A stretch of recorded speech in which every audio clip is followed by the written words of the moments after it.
Assalamualaikum, kembali lagi di channel Ghost Tellers. Semoga kamu sehat dan selalu dalam lindungan Tuhan ya. Sebelum kita lanjut ke ceritanya, tekan dulu tombol like video ini. Jangan lupa juga klik tombol subscribe channel ini dan nyalakan juga notifikasinya agar tidak ketinggalan cerita menarik lainnya. Langsung saja, seperti apa kisah kali ini, kita masuk ke ceritanya. Di dalam relung kehidupan yang tersembunyi jauh di balik kemilau kota, terdapat sebuah permukiman sederhana yang dikenal dengan nama Dusun Kalingga. Sebuah wilayah yang dikelilingi oleh hamparan sawah hijau membentang luas hingga menyentuh garis cakrawala, diapit oleh kerimbunan misterius hutan Sambernyawo yang legendaris. Di desa yang damai dan seolah terlupakan oleh denyut peradaban modern ini, bersemayamlah seorang lelaki tua yang bernama Kakek Sutomo. Usianya telah menapaki angka yang jauh melampaui 70 tahun. Sebuah rentang waktu yang telah dipahat oleh pahit getirnya kehidupan, namun tak mampu meruntuhkan ketegapan raganya. Meski punggungnya tampak sedikit membungkuk, barangkali karena beban waktu dan pekerjaan, langkah kakinya masihlah kukuh dan penuh kepastian. Sebuah pertanda jiwa yang belum lelah untuk berjuang. Setiap kali fajar menyingsing, sebelum embun sempat menguap sepenuhnya dari dedaunan, Kakek Sutomo sudah siap memikul beban hidupnya dalam sebuah pikulan bambu yang diletakkan secara horizontal di pundaknya. Pikulan itu bukanlah berisi hasil bumi yang mewah, melainkan tumpukan sapu lidi, hasil rajutan tangannya sendiri yang telah dimakan usia, namun lihai dan penuh ketelatenan. Di setiap ujung pikulan, tergantung dua ikat besar sapu lidi yang telah disusun dengan amat rapi, diikat kuat menggunakan serat pandan kering, menunjukkan dedikasi dan kesabaran seorang pengrajin sejati. Kakek Sutomo menciptakan setiap helai sapu lidi itu dengan sebuah ritual kesabaran yang nyaris mistis. Ia memanen pelepah daun kelapa, mengeringkannya di bawah terik matahari yang menyengat, mengupasinya satu persatu, hingga tersisa lidi yang ramping dan kuat, sebelum akhirnya mengikatnya menjadi kesatuan yang berguna. Sapu lidi itu adalah perwujudan filosofi hidupnya, sesuatu yang sederhana, tetapi memiliki kegunaan yang sangat besar dalam membersihkan kekotoran. Barang-barang sederhana ini kemudian ia jajakan dengan berjalan kaki, menelusuri kampung-kampung di sekitar Dusun Kalingga, langkah demi langkah, hari demi hari. Hasil dari penjualannya memang tak pernah melimpah ruah, jauh dari kata kaya. Tetapi jumlahnya selalu cukup untuk membeli beras dan sedikit lauk pauk bagi dirinya, serta untuk menafkahi cucu kesayangannya, Adit. Adit adalah bocah lelaki berusia 8 tahun yang memiliki kepolosan dan sifat rajin yang diwariskan dari kakeknya. Mereka berdua tinggal di sebuah rumah yang keadaannya sungguh memprihatinkan, berdindingkan anyaman bambu yang sudah lapuk dimakan rayap, dengan atap seng yang sudah berkarat, meninggalkan jejak-jejak masa lalu yang kelam. Di bagian belakang rumah teronggok sebuah sumur tua yang dingin dan sebuah pohon mangga yang batangnya mulai kropos, seolah turut merasakan kegetiran nasib penghuninya.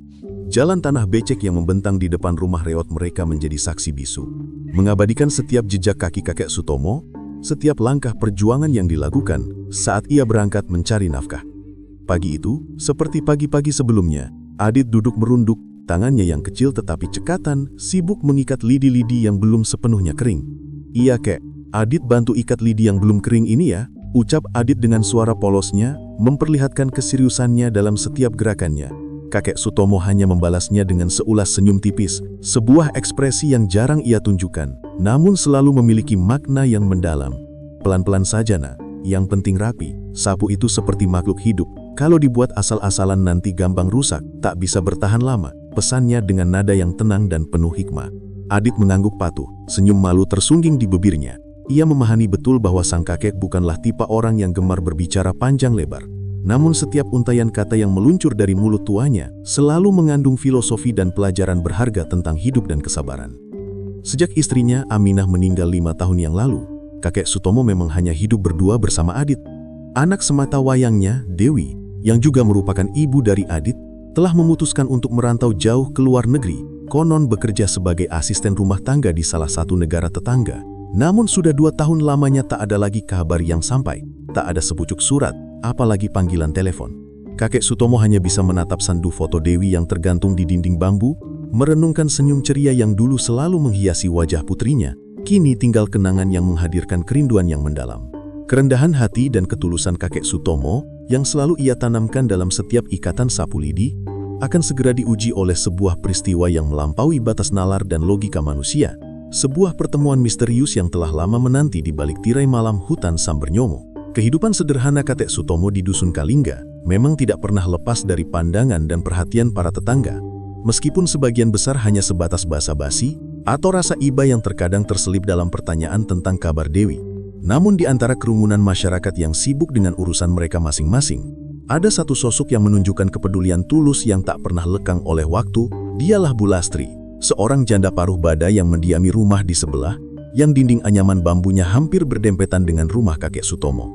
Bu Lastri memiliki hati yang hangat dan tangan yang selalu ringan untuk membantu sesama. Hampir setiap beberapa hari sekali, tanpa perlu diminta atau diingatkan, Bu Lastri akan mendatangi serambi rumah kakek Sutomo, membawa nampan berisi sayur mayur segar atau sepiring rasi hangat yang baru saja matang. "Kakek Sutomo, ini ada sayur lodeh.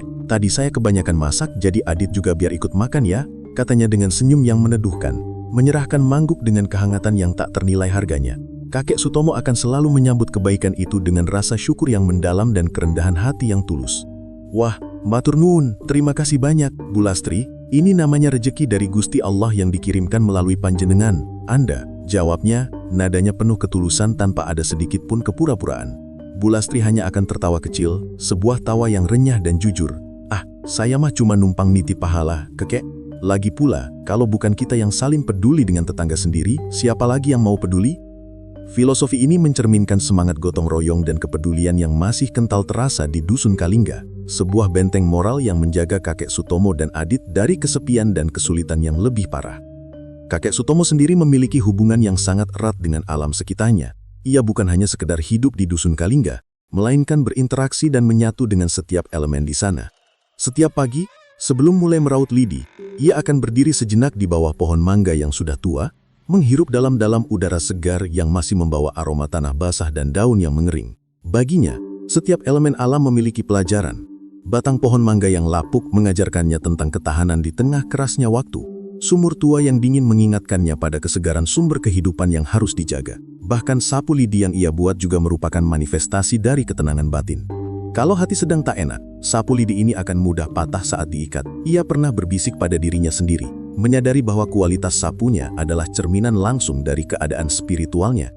Rumah reot mereka, dengan dinding anyaman bambu yang renggang dan atap seng berkarat yang sesekali berderit ditiup angin, adalah cerminan dari kemiskinan materi yang mereka hadapi. Tetapi di dalam kesederhanaan itu, kakek Sutomo telah membangun sebuah benteng ketahanan moral dan spiritual. Foto Aminah, istrinya, dan foto Dewi, anaknya, adalah jangkar emosionalnya. Setiap kali ia memandangi senyum Dewi yang ceria, kakek Sutomo akan membisikkan doa, berharap anaknya baik-baik saja dan suatu hari nanti dapat kembali. Namun di tengah kesibukan mengurus Adit dan mencari nafkah, rasa khawatir itu selalu ia kubur dalam-dalam, menampakkan ketenangan di hadapan Bu Lastri dan Adit. Ia tahu bahwa energi positif dan ketenangan yang ia pancarkan adalah satu-satunya warisan yang bisa ia berikan kepada cucunya. Kakek Sutomo tidak pernah iri dengan kemewahan yang dimiliki orang lain.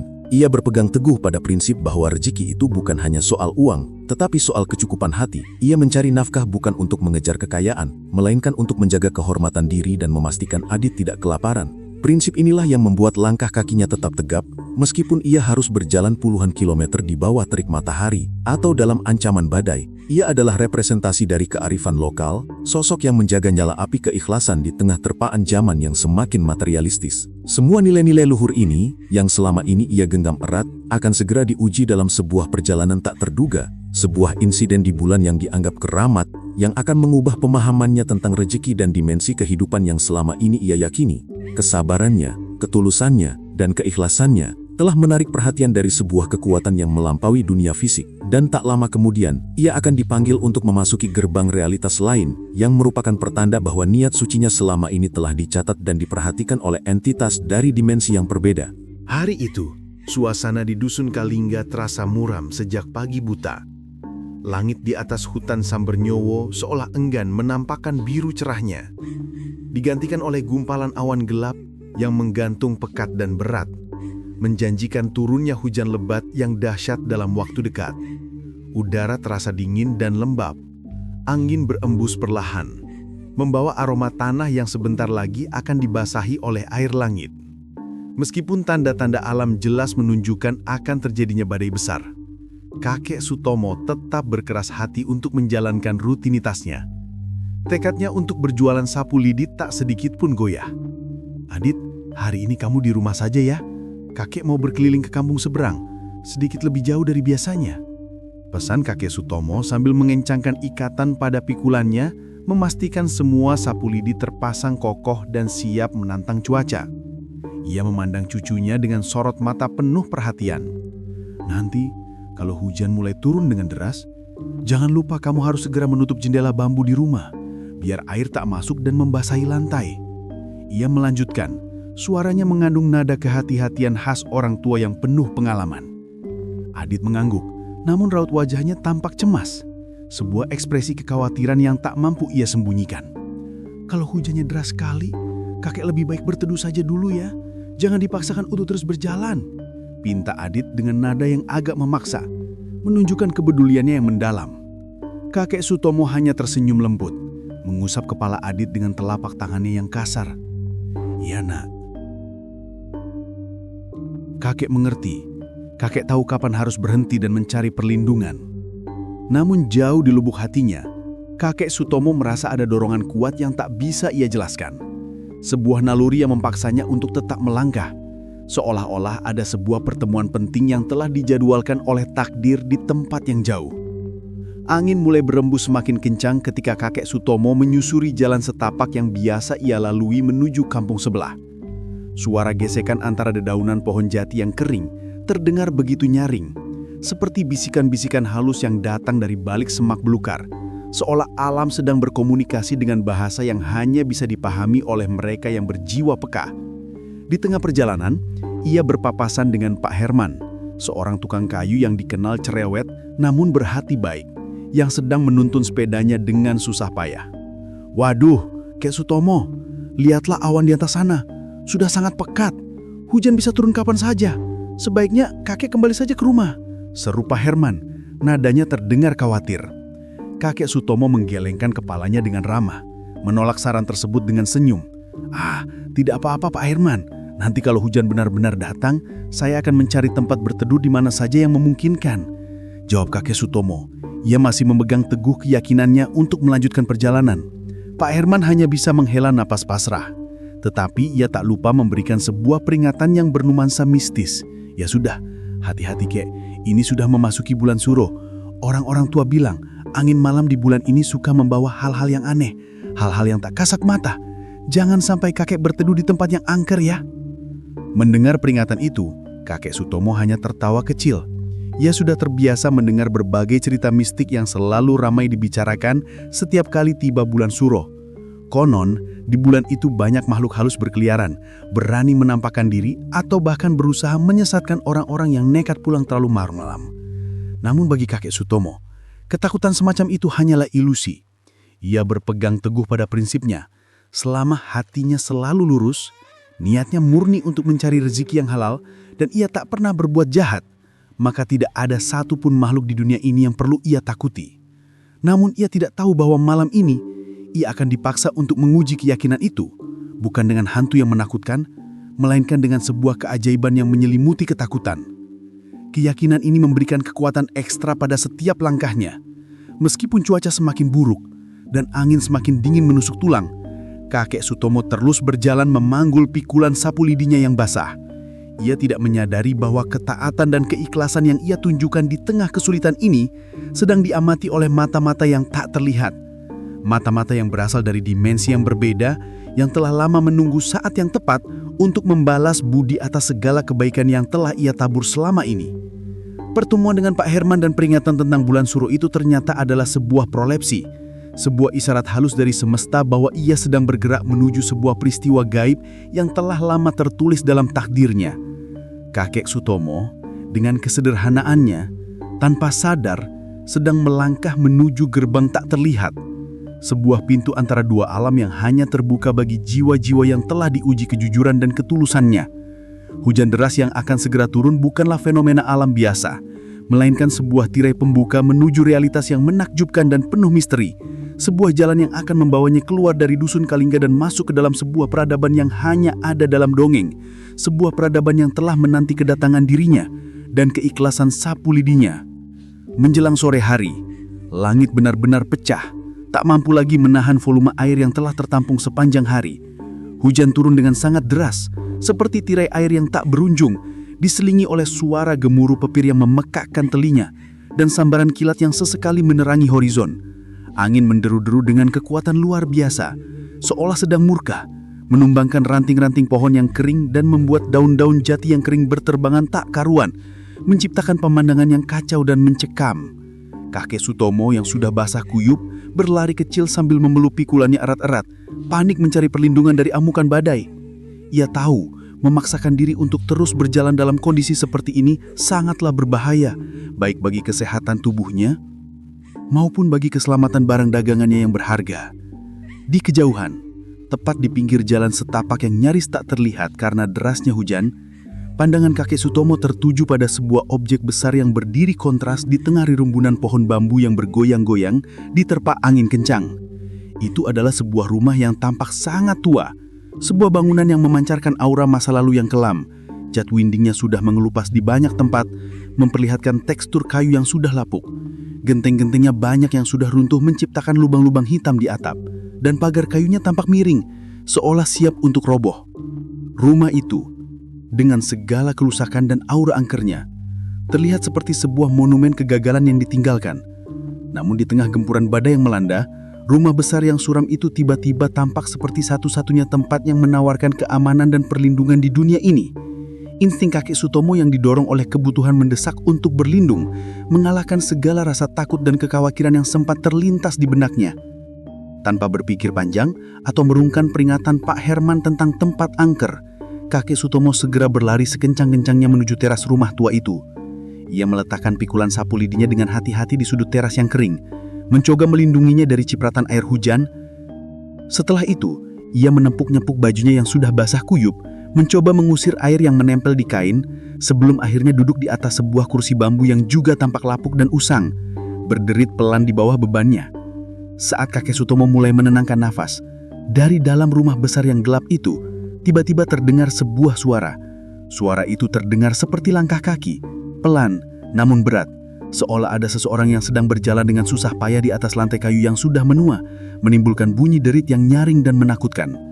Kakek Sutomo menelan ludah, detak jantungnya mulai berpacu lebih cepat.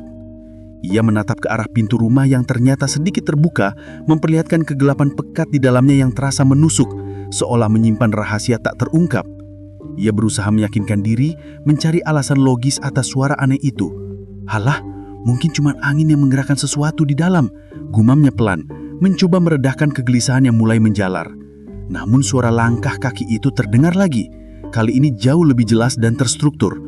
Kali ini terdengar seperti bunyi tongkat yang diketuk-ketukan secara pelan ke lantai kayu yang sudah menua. Di luar, hujan kian menggila. Kilat menyambar secara beruntun di jauhan. Setiap kali kilat itu menyambar, cahaya putihnya yang terang akan menembus kegelapan dan sekejap menerangi horizon, memperlihatkan bayangan pohon-pohon yang bergerak-gerak seperti sedang menari-nari dalam sebuah ritual misterius. Kakek Sutomo semakin merapatkan jaket lusuhnya, bukan hanya karena hawa dingin yang menusuk, melainkan juga karena rasa gelisah yang semakin mencekik batinnya. Ia berusaha mempertahankan ketenangan, tetapi ia tahu bahwa ia baru saja melangkah masuk ke dalam teritori yang bukan miliknya, sebuah tempat yang dijaga oleh entitas yang tak terlihat dan mungkin tidak menginginkan kehadirannya. Rasa takut bercampur dengan rasa penasaran yang tidak sehat. Rasa gelisah kakek Sutomo semakin memuncak, menciptakan sebuah konflik batin yang kuat antara naluri untuk segera melarikan diri dan kebutuhan fisik untuk tetap berada di tempat yang terlindung dari badai. Di tengah gemuruh hujan yang bising dan tak henti-henti, telinganya yang sudah tua namun masih tajam menangkap sebuah suara yang lirih. Suara itu datang dari balik kegelapan di dalam pondok kuno Arga. Sebuah suara yang samar namun jelas terdengar sebagai suara seorang perempuan. Bergumam pelan, "Sudah lama sekali tidak ada tamu yang sudi berteduh di sini." Kakek Sutomo sontak menoleh cepat ke arah pintu. Dadanya berdegup kencang, menabuh irama ketakutan yang menggelegar di dalam rongga dadanya. Ia berusaha keras untuk melihat lebih jelas ke dalam rumah, mencari sumber suara tersebut di antara bayang-bayang kegelapan. Namun, saat ia mencoba memfokuskan pandangannya, pintu rumah yang tadinya sedikit terbuka itu tiba-tiba bergerak perlahan, tertutup dengan sendirinya tanpa ada sentuhan tangan yang terlihat. Angin kencang berhembus seketika, menghasilkan suara derak daun-daun bambu yang menyerupai bisikan panjang dan menakutkan, seolah alam sedang berkonspirasi untuk menyembunyikan rahasia rumah itu. Kakek Sutomo mematung di teras Pondok Kuno Arga.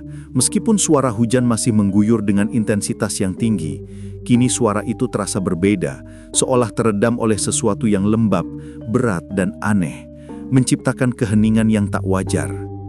Ia bisa merasakan hawa dingin yang menusuk hingga ke tulang, bukan dingin alami dari air hujan, melainkan dingin yang tidak wajar, dingin yang berakar dari hawa spiritual.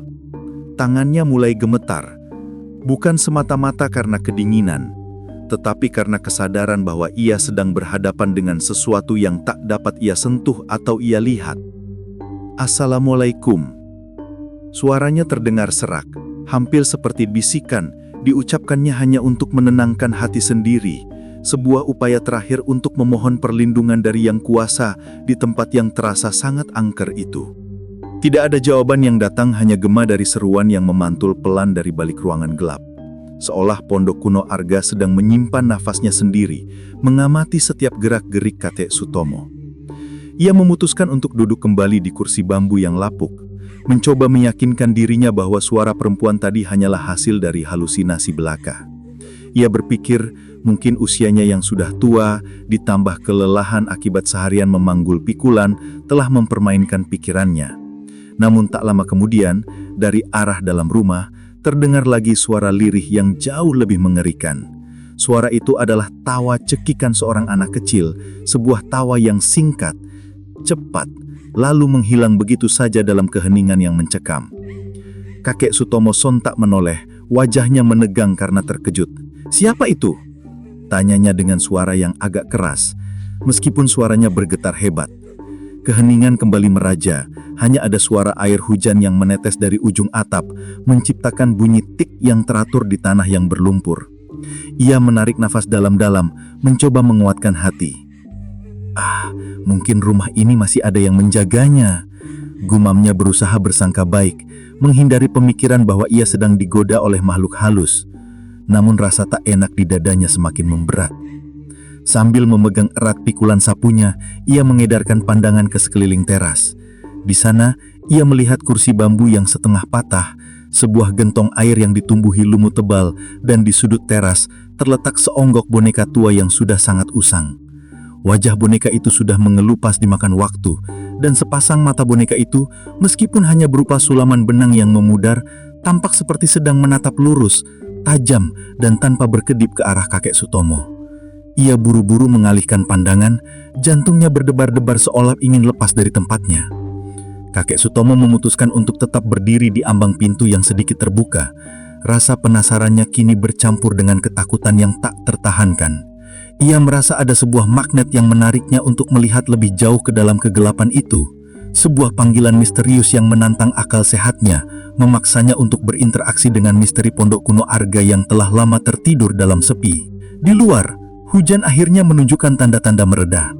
Intensitasnya berkurang menjadi rintik-rintik lembut, sementara suara gemuruh petir sudah lama menghilang. Kakek Sutomo yang sudah menunggu dalam kegelisahan yang panjang, akhirnya memutuskan untuk tidak lagi bersembunyi di teras yang dingin. Ia berdiri di ambang pintu, menatap ke dalam rumah tua yang pintunya kini kembali sedikit terbuka, seolah mengundangnya untuk masuk. Rasa penasaran yang sempat ia tekan-tekan, kini tumbuh membesar, mengalahkan rasa takut yang sejak tadi mencekamnya. Ia harus memastikan apakah rumah ini benar-benar kosong atau ada seseorang yang hidup dan tinggal di sana. Ia melangkah satu langkah ke dalam, kakinya menjejak lantai kayu yang sudah sangat tua. Seketika, lantai itu berderik nyaring di bawah berat tubuhnya, menghasilkan bunyi yang memecah keheningan rumah. Bunyi itu terasa begitu keras, seolah Pondok Kuno Arga sedang memprotes kedatangan tamu yang tak diundang. Sekujur tubuh kakek Sutomo merinding. Ruangan di depannya tampak luas, lantai kayu gelap, dan sebuah meja panjang teronggok di tengahnya, tertutup lapisan debu tebal yang seolah sudah tak tersentuh selama puluhan tahun. Di dinding yang penuh coretan dan noda kelembapan, tergantung beberapa foto hitam putih keluarga di masa lampau. Semua sudah menguning, memberangkai wajah-wajah kaku yang seolah menatap tajam ke arahnya.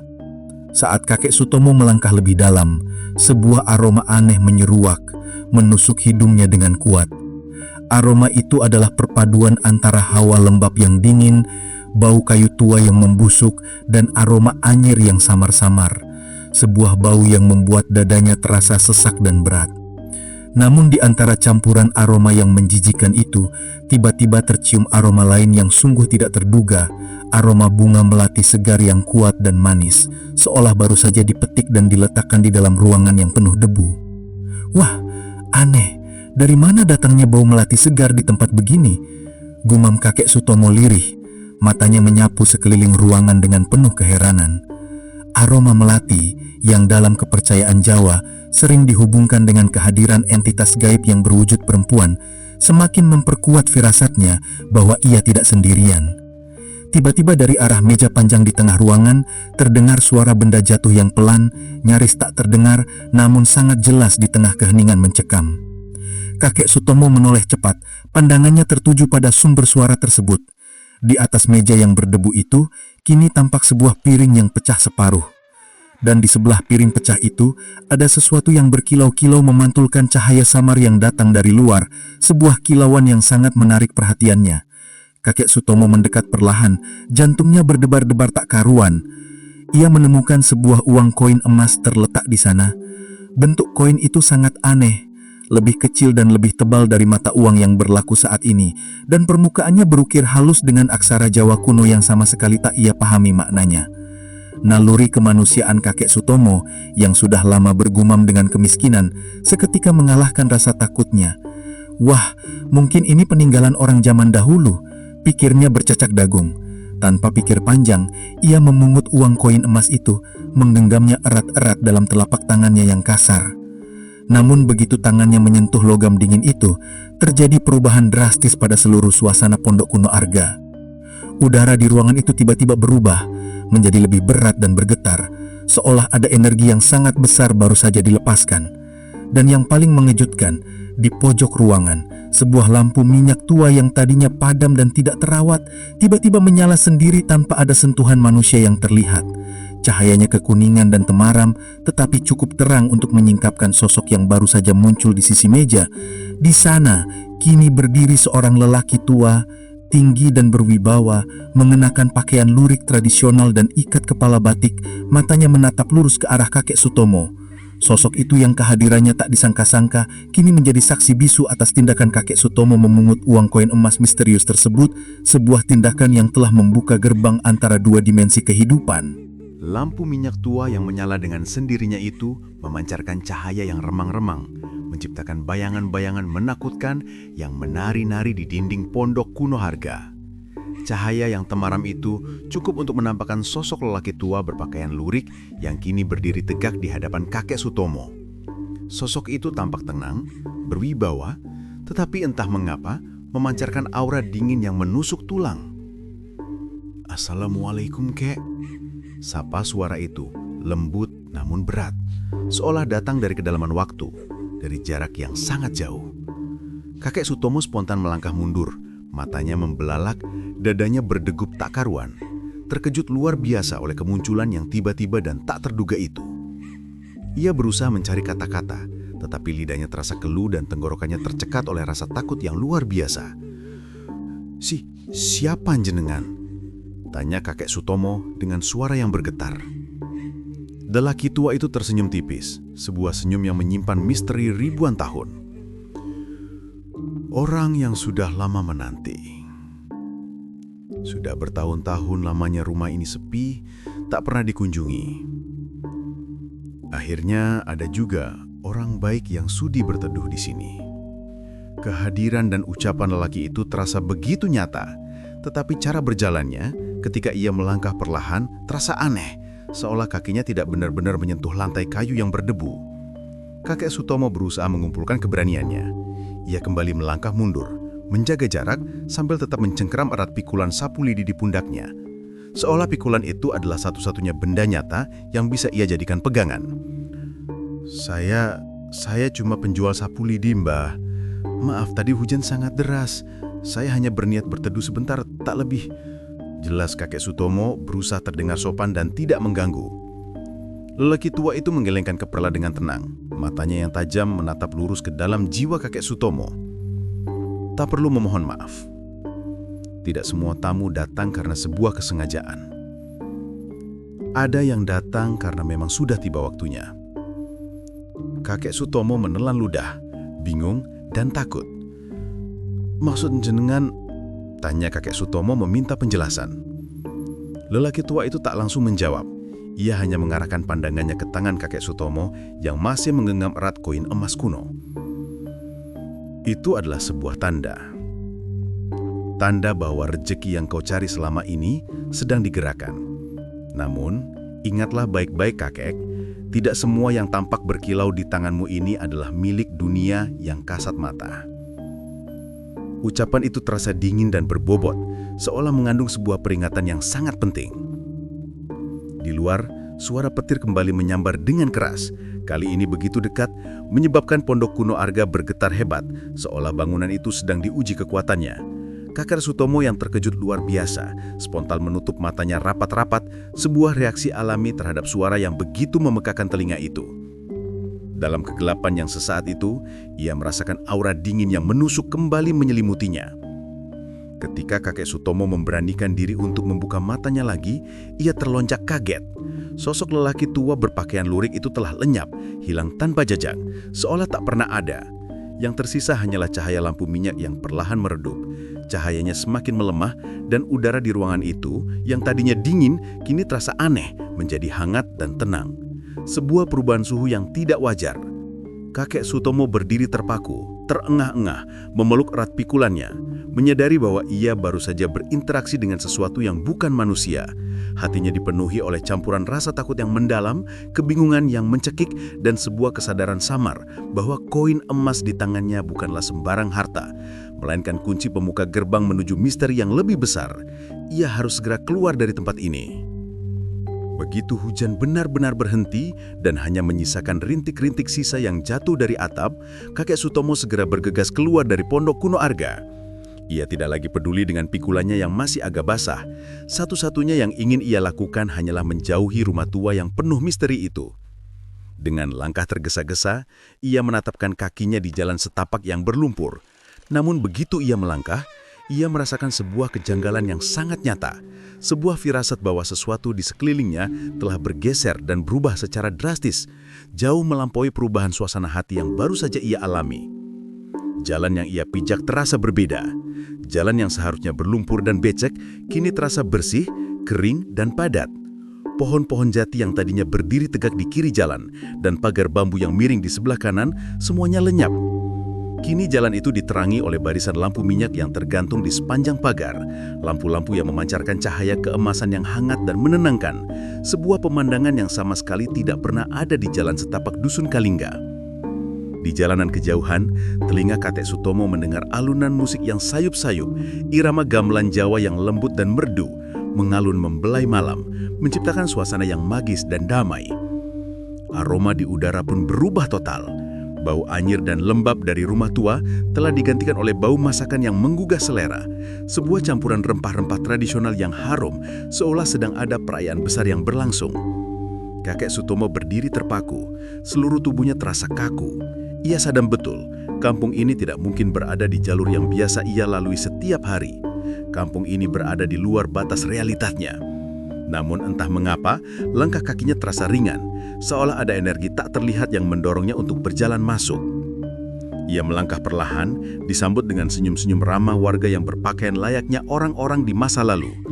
Lelaki mengenakan baju lurik dan belangkon, sementara perempuan mengenakan kebaya dan kain jarik, sebuah busana yang sudah jarang sekali terlihat di Dusun Kalingga. Semuanya tersenyum ramah ketika melihat kakek Sutomo. Dan yang lebih aneh lagi, mereka semua menatap pikulan sapu lidi di pundaknya dengan tatapan penuh pengagungan, seolah melihat sebuah benda pusaka yang sangat langka dan berharga. "Wah, daganganmu indah sekali, kek. Sapu lidi sekuat ini sudah sangat jarang ditemukan." Suara-suara itu terdengar bersahutan, penuh pujian yang tulus. Kakek Sutomo berdiri termangu, seluruh tubuhnya terasa kaku. Ia sadar betul, kampung ini tidak mungkin berada di jalur yang biasa ia lalui setiap hari. Kampung ini berada di luar batas realitasnya. Namun entah mengapa, langkah kakinya terasa ringan, seolah ada energi tak terlihat yang mendorongnya untuk berjalan masuk. Ia melangkah perlahan, disambut dengan senyum-senyum ramah warga yang berpakaian layaknya orang-orang di masa lalu.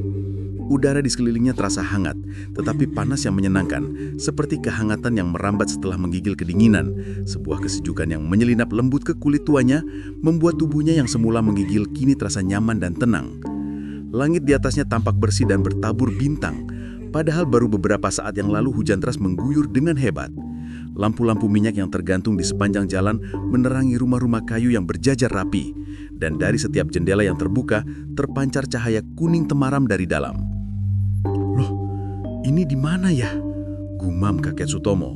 Kebingungannya semakin menjadi-jadi. Meskipun suasana tempat ini aneh, namun hatinya terasa tenang, seolah ia telah kembali ke kampung halamannya yang damai. Dukuh Mulyo, kampung gaib itu, telah menerima kakek Sutomo, menjadikannya tamu hormat di tengah dimensi yang berbeda. Kakek Sutomo terus berjalan perlahan menyusuri jalan utama Dukuh Mulyo. Meskipun hatinya dipenuhi kebingungan, ada rasa damai yang tak dapat ia jelaskan. Sebuah ketenangan yang terasa begitu memeluk, meniadakan semua rasa takut akan hal goib yang sempat ia rasakan di pondok kuno Arga. Ia mengamati detail-detail kecil yang memperkuat keanehan tempat itu. Anak-anak kecil berlarian sambil tertawa riang, membawa lentera kecil yang terbuat dari batu kelapa, seolah sedang merayakan sesuatu. Di depan salah satu rumah, seorang ibu muda tampak santai menjemur padi di atas tikar anyaman. Padahal, waktu sudah menunjukkan malam hari. Ketika ia berjalan lebih jauh, beberapa warga yang berpapasan dengannya menatapnya dengan senyum yang hangat dan penuh hormat. Seorang lelaki muda yang mengenakan baju lurik dan blangkon tradisional menunduk hormat dengan sopan. "Selamat sore, Kek. Jauh juga jenengan datang ke sini." Sapanya dengan suara yang lembut dan penuh tata krama. Kakek Sutomo membalas senyum itu dengan kikuk, berusaha menutupi kebingungannya. "Iya, Nak. Maaf, saya malah bingung sendiri. Tadi saya cuma mau berteduh dari hujan, kok malah tersesat sampai ke tempat ini?" jawab kakek Sutomo dengan jujur. Lelaki muda itu tertawa kecil, tawa yang renyah dan jujur. "Tak apa, Kek. Tidak semua orang bisa sampai ke kampung ini. Berarti jenengan ini adalah orang yang terpilih," ujarnya dengan nada penuh makna. "Terpilih? Maksudnya apa, Nak?" Namun, lelaki itu tidak memberikan jawaban langsung. Ia hanya menunjuk ke arah deretan rumah di ujung jalan, tempat di mana sebuah bangunan besar terlihat memancarkan cahaya keemasan. "Silakan kakek menuju ke balai kampung dulu.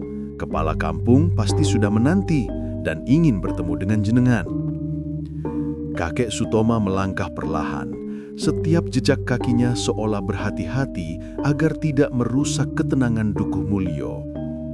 Pikulan sapu lidi yang ia bawa, yang tadinya basah karena hujan, kini terasa semakin ringan. Setiap orang yang dilewatinya menatap pikulan itu dengan takjub. Ada seorang pemuda yang bahkan menatap sapu lidi itu seperti melihat benda purbakala yang ajaib. "Wah, sapunya halus sekali, Kek. Lidi kelapanya dari mana, Kek?" tanya seorang perempuan muda yang anggun dengan kebaya hijau tua. Dari kebun belakang rumah," jawab kakek Sutomo spontan, karena ia memang masih belum sepenuhnya mengerti apa yang sedang terjadi. "Aduh, sudah lama sekali tidak ada orang yang mau membuat sapu sehalus dan sekuat ini. Sekarang orang-orang maunya cepat, tak mau repot mengupas lidi satu persatu," ujar perempuan itu. Suaranya terdengar haru dan penuh kerinduan. Kakek Sutomo hanya bisa tersenyum. "Ya, saya cuma mencari rezeki, Nak. Rezeki yang halal itu kalau dicari dengan sabar akan terasa lebih enak, lebih menenangkan hati." Perempuan itu mengangguk setuju. "Betul, Kek. Orang yang sabar dan ikhlas pasti akan diparingi atau diberi oleh Gusti Allah." Kata-kata Orang sabar dan ikhlas itu membuat hati kakek Sutomo terasa hangat, tetapi juga terasa aneh. Seolah-olah Dukuh Mulyo ini bukanlah sekadar tempat fisik, melainkan sebuah cermin spiritual, sebuah dimensi yang secara langsung memantulkan kembali semua hal baik yang telah ia tanamkan selama hidupnya. Kerja keras, kesederhanaan, dan keikhlasan. Ia merasa semua nilai yang ia yakini selama ini sedang diuji, diperiksa, dan pada saat yang sama dihargai secara luhur oleh penghuni kampung goib ini. Dengan hati yang berdebar antara kagum dan cemas, kakek Sutomo pun berjalan menuju pendopo besar tempat para tetua Dukuh Mulyo sudah menantinya, siap untuk memberikan sebuah balasan atas ketulusannya yang akan mengubah segalanya. Di ujung jalan Dukuh Mulyo, kakek Sutomo tiba di depan sebuah pendopo besar yang megah. Bangunan itu berdiri kokoh dengan tiang-tiang jati yang mengkilap seolah baru saja dipoles, memancarkan cahaya lembut dari lampu gantung minyak yang berkilauan. Pendopo itu memancarkan aura ketenangan dan kebijaksanaan yang mendalam. Di sana, beberapa orang tua terhormat duduk melingkar dalam posisi yang tenang. Semuanya mengenakan baju lurik dan kain jarik yang bersih. Wajah mereka tampak bersih, damai, dan penuh ketenangan, seolah waktu tidak memiliki kuasa untuk menyentuh dan menua mereka. Salah satu dari tetua itu, yang tampaknya adalah pemimpin mereka, berdiri tegak dan menyambut kakek Sutomo dengan senyum lebar yang tulus. "Sugeng rawuh Mah Sutomo," sapanya dengan nada yang lembut dan menghormati. Kakek Sutomo terkejut luar biasa, jantungnya berpacu kencang. "Loh, jenengan tahu nama saya?" tanyanya, keheranannya tak dapat ia sembunyikan. Lelaki otak itu hanya tersenyum lebih dalam. "Di sini tidak ada yang namanya kebetulan, Mbah Sutomo," jawabnya dengan suara yang menenangkan. "Kami di sini hanyalah cerminan dari doa-doa yang tulus, dari keikhlasan orang-orang baik yang ada di sekitarmu. Dan itu adalah sesuatu yang tidak semua orang bisa mencapai." Kalimat itu terasa sangat benar di hati kakek Sutomo. Ia merasa semua keraguan dan ketakutan yang ia rasakan selama ini perlahan mulai mencair. Ia menundukkan kepalanya antara kagum pada pengetahuan mereka dan takut akan kekuatan spiritual yang mereka miliki. Meskipun terhormat, naluri seorang kakek yang bertanggung jawab kembali muncul. "Kalau begitu, izinkan saya untuk kembali pulang sekarang juga, Mbah. Cucu saya, Adit, sendirian di rumah. Dia pasti sedang khawatir menunggu saya." Pintanya dengan nada memelas, hatinya tersentuh oleh ingatan akan wajah cemas Adit. Kakek kepala kampung itu mengangguk perlahan, penuh pengertian. "Tenanglah, Mbah. Waktu di kampungmu tidak bergerak secepat di sini. Adit tidak akan merasa kehilangan waktu yang lama."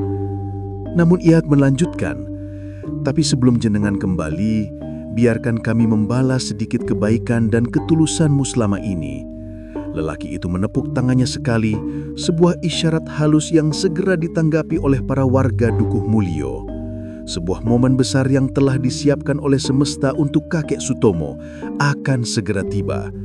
Sebuah balasan yang akan diwujudkan dalam bentuk yang paling misterius. Ketika kakek Sutomo melangkah meninggalkan pendopo, seluruh jalan Dukuh Mulyo seolah memanjang di hadapannya, dipenuhi oleh cahaya keemasan yang semakin lama semakin memudar. Lampu-lampu minyak mulai meredup satu persatu, dan alunan gamelan yang tadi riuh kini mengalun semakin pelan, semakin halus, hingga akhirnya benar-benar lenyap di telan keheningan malam. Kakek Sutomo terus berjalan. Perasaannya campur aduk antara kebahagiaan, rasa haru, dan kebingungan yang mencekik. Matanya terasa berat, dan ia merasa seperti sedang berjalan di antara dua lapisan mimpi. Ketika ia kembali membuka matanya, ia terkejut mendapati dirinya sudah berdiri di depan pondok kuno Arga, rumah tua tempat ia berteduh tadi. Semua kembali seperti semula. Gelap, lembab, dan sunyi mencekam. Tak ada lagi cahaya keemasan, tak ada lagi keramaian warga berpakaian lurik. Rumah tua itu kembali tampak usang, terabaikan, dan angker. Namun pikulan di pundaknya kini benar-benar kosong dan sakunya terasa sangat berat, penuh dengan koin emas kuno yang ia terima di kampung misterius itu. Ia menatap langit yang kini sudah cerah, bukan lagi diselimuti badai. "Gusti, apa yang barusan hamba alami?" bisiknya lirih. Ia memutuskan untuk tidak mencari jawaban malam itu juga. Ia hanya melangkah pulang dengan hati yang terasa hangat, seolah seluruh pandangan hidupnya baru saja diubah total oleh sebuah keajaiban. Di rumah rewatnya, Adit terbangun karena suara pintu diketuk pelan. Ketika ia membuka pintu, di sana berdiri kakek Sutomo. Bajunya masih agak basah tetapi wajahnya bersinar lega. "Kakek," seru Adit sambil memeluknya erat. "Kakek dari mana saja? Adit takut sekali." Kakek Sutomo mengusap kepala cucunya. "Maaf nak, kakek cuma tersesat sebentar. Tapi sekarang semuanya sudah baik-baik saja," jawabnya menenangkan. Ia menatap lampu minyak di meja kecil, cahayanya memantul lembut di mata Adit. Dan di balik saku bajunya, emas itu berkilau samar, seolah berdenyut pelan, membawa janji akan perubahan. Keesokan paginya, kehidupan mereka berubah drastis. Kakek Sutomo menemukan 7 keping emas di sakunya, sama persis dengan yang ia terima di Dukuh Mulyo. Ia menggunakan sebagian emas itu untuk memperbaiki rumahnya. Tukan dari kampung sebelah datang mengganti dinding bambu dengan papan kayu yang kokoh, mengganti atap seng yang berkarat dengan genteng baru yang rapi. Adit sangat gembira. Ia berlarian di halaman. Rumah mereka kini terasa aman dan hangat. "Rumah kita sekarang bagus kakek, sudah tidak bocor lagi kalau hujan," seru Adit. Kakek Sutomo hanya tertawa kecil. "Iya nak, tapi jangan lupa, semua ini hanyalah titipan. Jangan sombong dan jangan pernah lupa untuk bersyukur," pesannya. Warga sekitar sempat terheran-heran, berbisik-bisik. Tetapi Bu Lasri hanya tersenyum. "Ah, biarkan saja. Mungkin Gusti Allah memang memberikan jalan rezeki melalui cara yang tidak kita ketahui," ujarnya dengan bijak. Meskipun hidup mereka menjadi lebih tentram, kakek Sutomo masih tetap berjualan sapu lidi. Ia menolak tawaran untuk pensiun karena baginya membuat sapu adalah cara menenangkan hati. Namun sejak malam ajaib itu, ada kejanggalan kecil yang terasa janggal. Emas itu tak pernah kusam, kilaunya tetap sama meskipun sudah berminggu-minggu disimpan, dan yang paling aneh, setiap kali kakek Sutomo memegang salah satunya terlalu lama, ia terkadang mendengar suara halus di telinganya. Sebuah bisikan samar. "Jangan lupa bersyukur. Ikhlas itu tak boleh goyah. Jangan biarkan cahaya itu padam." Emas itu bukan hanya harta, tetapi sebuah pengawas spiritual yang terus mengingatkannya. Bisikan halus yang terus mendengung di telinga kakek Sutomo menjadi semakin jelas seiring berjalannya waktu. Bisikan itu seolah mengarahkannya, menguji kepatuhan dan keikhlasannya. "Jangan biarkan cahaya itu padam." Suara itu terdengar lagi suatu malam, membuat lampu minyak di meja kecil bergetar dan nyalanya meredup. Kakek Sutomo menatap kotak kayu tempat ia menyimpan kepingan emas. Kilaunya seperti berdenyut pelan, seolah benda mati itu memiliki kehidupan dan kehendaknya sendiri. Keesokan harinya, kejanggalan itu mencapai puncaknya. Ketika kakek Sutomo melewati jalan setapak menuju pasar, ia bertemu dengan seorang lelaki muda yang wajahnya terasa sangat familiar, tetapi ia tidak dapat mengingat dari mana ia mengenalnya. Lelaki itu mengenakan baju lurik halus, sama seperti pakaian warga Dukuh Mulyo, dan membawa tongkat kayu. "Selamat pagi, kek," sapanya ramah. Kakek Sutomo membalas sapaan itu, mencoba mengingat-ingat. "Selamat pagi, kita pernah bertemu, nak?" Lelaki muda itu tersenyum samar, senyum yang menyimpan rahasia besar. "Mungkin dulu, kek, di tempat yang jenengan kira hanyalah sebuah mimpi." Kakek Sutomo membeku di tempat, napasnya tertahan. "Jenengan orang dari kampung itu?" Lelaki itu tidak menjawab secara langsung. Ia hanya menatap pikulan sapu lidi di pundak kakek Sutomo dengan tatapan yang penuh makna. "Sapu jenengan kini makin rapi. Tapi ingat, kek, setiap rezeki yang besar punya penanggung jawab. Jangan simpan semuanya hanya untuk diri sendiri." Setelah mengucapkan peringatan penting itu, lelaki muda itu berjalan pelan ke arah berlawanan, dan ketika kakek Sutomo menoleh beberapa detik kemudian, ia telah lenyap. hilang begitu saja di tikungan jalan, seolah ia hanya sekadar bayangan yang tercipta oleh cahaya pagi. Kakek Sutomo berdiri terpaku, hatinya berdebar-debar antara rasa takut dan rasa terharu yang mendalam. Kata-kata itu berputar-putar di kepalanya, setiap rezeki punya penanggung jawab. Ia sadar, ia tidak boleh menyimpan rezeki ajaib ini hanya untuk dirinya sendiri dan Adit. Malam itu juga, ia mengambil 2 keping emas dari kotak kayu, membungkusnya dengan kain bersih, lalu berjalan menuju rumah Bu Lastri. "Bu, ini tolong terima sedikit rezeki dari saya," katanya pelan, menyerahkan bungkusan itu. Bu Lastri terkejut. "Loh, Kek, ini apa? Kok berat sekali?" Kakek Sutomo tersenyum. "Rezeki, Bu, dari Gusti Allah. Jenengan sudah banyak sekali membantu saya dan Adit. Sekarang giliran saya yang harus berbagi agar hati saya tenang." Bu Lastri meskipun terharu, merasa tidak enak. "Tapi saya tidak pantas, Kek. Saya ikhlas membantu tanpa mengharapkan balasan." "Ambil saja, Bu. Saya hanya ingin hati saya menjadi lapang," desak kakek Sutomo. Bu Lastri akhirnya menerima dengan mata yang basah. "Ya Allah, semoga jenengan selalu dijaga," doanya. Kakek Sutomo kembali pulang dengan hati yang jauh lebih ringan. Ia tidur nyenyak malam itu, merasa telah menjalankan amanah dari bisikan emas misterius tersebut. Namun, keesokan paginya, Bu Lastri datang ke rumah kakek Sutomo dengan wajah yang sangat panik. "Kek, emas yang jenengan berikan semalam hilang," serunya. Kakek Sutomo tertegun. "Hilang? Bagaimana bisa?" Bu Lastri menggelengkan kepala. "Saya letakkan di meja dan tiba-tiba saja lenyap. Saya sudah cari ke seluruh rumah, cuma tersisa bekas kilauan di meja seperti cahaya bekas api lilin."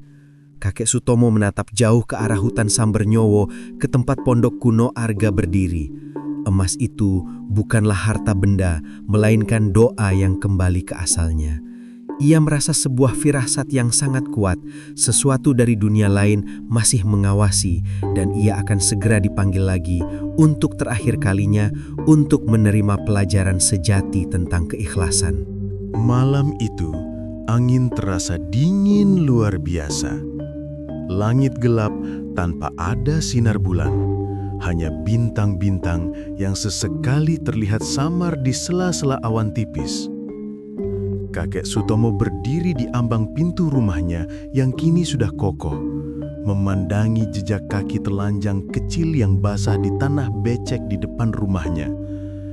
Jejak itu mengarah lurus ke jalan setapak di tepi hutan Sambernyowo. Hatinya bergemuruh. Ia tahu ini adalah panggilan yang sama seperti dulu. Ia menyalakan lampu minyak kecil, menentengnya, dan melangkah perlahan. Ia mengikuti jejak kaki misterius itu, menembus pagar bambu rumahnya, menyusuri jalan tanah, hingga sampai di mulut hutan kecil yang dulu jarang ia dekati. Langkah kakek Sutomo terhenti saat ia melihat cahaya redup berwarna kuning keemasan di kejauhan, di antara pepohonan yang rapat. Cahaya itu bergerak perlahan, seolah menuntunnya semakin dalam ke dalam hutan. Ia terus mengikuti cahaya itu, hingga akhirnya tiba di tempat yang ia kenal. Pondok kuno Arga yang dulu reot, kini berdiri tegak. Tampak lebih bersih, lebih utuh, seolah baru saja diperbaiki oleh tangan tak terlihat. Di depan rumah itu, berdiri seorang anak kecil perempuan berambut panjang, mengenakan kebaya putih. Wajahnya teduh, namun matanya terlalu dalam dan bijaksana untuk ukuran anak seusianya. "Assalamualaikum," ucap kakek Sutomo pelan, nadanya penuh hormat. Anak itu menatapnya tanpa ekspresi, lalu menjawab, "Waalaikumsalam, Kakek Sutomo." Kakek Sutomo terlonjak. "Kamu tahu namaku?" Anak itu mengangguk pelan. "Semua orang di kampung tahu jenengan sudah datang ke tempat kami, Kek." "Kampung kalian? Maksudmu kampung yang waktu itu?" Anak itu tersenyum samar. "Kampung yang jenengan kira mimpi, tapi bukan mimpi, Kek.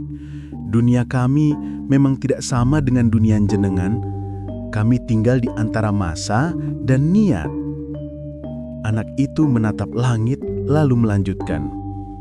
Dukuh mulia hanya muncul bagi orang yang hatinya bersih, yang tetap bekerja meski hidup keras, yang tak pernah putus bersyukur. Tapi sekarang sesuatu telah berubah. Kakek Sutomo menelan ludah. Berubah bagaimana? Beberapa dari kami belum tenang, Kek, karena ada sebagian rizki yang belum tepat tempatnya, jawab anak itu. Kakek Sutomo langsung teringat emas yang hilang. Kamu maksud emas yang saya berikan kepada Bu Lastri? Anak itu menatapnya dalam. Emas itu bukan sekedar benda, Kek. Itu adalah doa yang diwujudkan. Kalau dibagi dengan niat yang salah, doa itu akan kembali ke asalnya. Bu Lastri adalah orang baik, tapi waktunya belum tepat. Doa itu hanya kembali karena ia tak bisa diterima oleh dunia manusia. Dari arah Pondok Kuno Arga muncul sosok lain.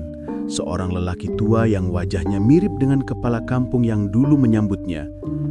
Ia membawa tongkat panjang yang menancap ke tanah setiap kali ia melangkah. Kakek Sutomo, suaranya berat tapi lembut. Kami datang bukan untuk menakut-nakuti. Kami hanya ingin mengingatkan, rizki itu bukan untuk disimpan, tapi untuk dijalankan. Kakek Sutomo menunduk hormat. Saya paham, Mbah. Saya cuma takut kalau yang saya lakukan salah. Lelaki tua itu tersenyum. Tidak salah, tapi sekarang waktunya jenengan mengembalikan sebagian cahaya itu. Ikuti cahaya ini, ada seseorang yang menunggu. Kakek Sutomo berjalan pelan, menyusuri jalan bercahaya yang baru saja dibuka di ujung hutan. Langit terasa berwarna jingga keemasan, padahal masih malam. Di ujung jalan bercahaya keemasan itu, Kakek Sutomo melihat sosok perempuan berdiri di tepi danau kecil, membelakanginya. Rambutnya terurai panjang, mengenakan baju panjang berwarna biru muda yang berkilau seperti air. Ketika perempuan itu menoleh, jantung Kakek Sutomo seolah berhenti berdetak. Aminah, bisiknya, suaranya nyaris tak terdengar. Perempuan itu tersenyum, sebuah senyum yang sudah bertahun-tahun ia rindukan. Itu adalah Aminah, istrinya yang telah lama meninggal. Wajahnya tampak muda, bersinar damai, jauh berbeda dari saat terakhir kali ia melihatnya di ranjang sakit. Kakek Sutomo jatuh berlutut, air mata mengalir deras. Aminah, benarkah ini kamu? Aminah mengangguk pelan. Aku tidak bisa lama, Kang. Aku hanya datang karena mereka telah mengizinkan. Aku melihat jenengan dan Adit sekarang lebih baik, dan aku bangga, katanya dengan suara yang lembut. Tapi ingat ya, Kang, rizki yang jenengan dapat itu bukan hadiah semata. Itu adalah sebuah ujian. Kakek Sutomo terseduh. Aku tahu, aku takut salah menggunakannya, Min. Aminah mendekat, menyentuh bahunya. Sentuhannya terasa dingin, namun sangat lembut, membawa ketenangan. Kalau jenengan terus ikhlas, mereka akan terus menjaga.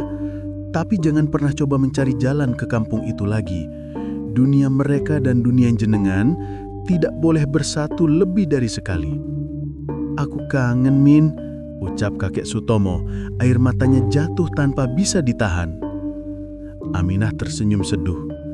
Aku juga kangen, Kang. Tapi tugasmu belum selesai. Adit sangat membutuhkan jenengan. Dan emas itu, biarkan ia kembali ke tempat asalnya. Kalau waktunya tepat, rizki yang sesungguhnya akan datang dengan sendirinya. Cahaya di sekitar mereka mulai memudar. Wajah Aminah makin samar. Selamat tinggal, Kang. Teruslah bekerja. Teruslah bersyukur. Aminah, jangan pergi, seru Kakek Sutomo berusaha meraihnya. Namun sebelum sempat ia mendekat, sosok itu sudah menghilang bersama cahaya keemasan yang meredup, menyisakan keheningan dan suara jangkrik di malam hari. Kakek Sutomo kembali ke rumah menjelang subuh. Langkahnya berat, tetapi hatinya terasa sangat tenang. Adit masih tertidur pulas. kakek Sutomo duduk di tepi ranjang cucunya, menatap langit-langit rumah barunya yang sudah kokoh. Ia tahu, rezeki besar bukanlah pada emas, tetapi pada hati yang tetap lapang meski diuji. Pagi itu, ia membuka saku bajunya dan menemukan kepingan emasnya telah hilang, kembali ke Dukuh Mulyo. Namun tak lama kemudian, sebuah kabar datang dari jauh. Ia menerima surat yang diantar oleh tukang pos, sebuah surat dari Dewi, anaknya, yang telah bertahun-tahun hilang kontak. Dewi meminta maaf, mengatakan bahwa ia telah pulih dari sakit dan kini ingin pulang, ingin membantu kakek Sutomo dan Adit. Air mata menetes di pipi kakek Sutomo, tetapi kali ini adalah air mata kebahagiaan. Alhamdulillah, bisiknya lirih. Ia tahu, inilah rezeki sejati yang sesungguhnya, bertemunya keluarga yang lama terpisah. Malam itu, kakek Sutomo menyalakan lampu minyak di meja dan berkata lirih, "Rizki sejati bukan apa yang kita simpan, tapi apa yang kita ikhlaskan, karena kebahagiaan datang dari hati yang tak menuntut balas." Di luar rumah, suara ayam jantan mulai terdengar pelan menyambut pagi. Sebuah kehidupan baru telah menanti, dibangun di atas pondasi ketulusan dan keikhlasan, sebuah balasan yang jauh lebih berharga daripada emas yang berkilau.